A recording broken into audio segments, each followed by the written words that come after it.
একজন সাহাবী গোসল করছিলেন, গোসল, এটা হাদিসে সহিহ। একজন সাহাবী গোসল করছেন, তার গায়ের চামড়াটা খুব সুন্দর ছিল, একদম স্কিনটা অনেক সুন্দর থাকে না এমন কিছু মানুষ।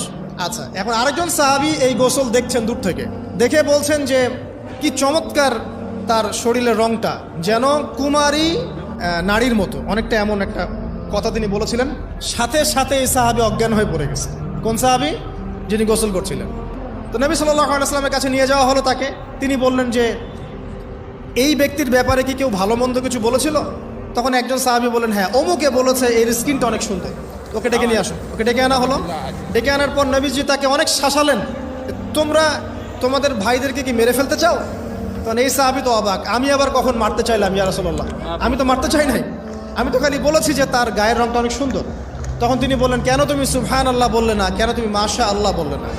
যখন মাশাআল্লাহ বলবেন, সুবহানাল্লাহ বলবেন, নজরটা লাগবে।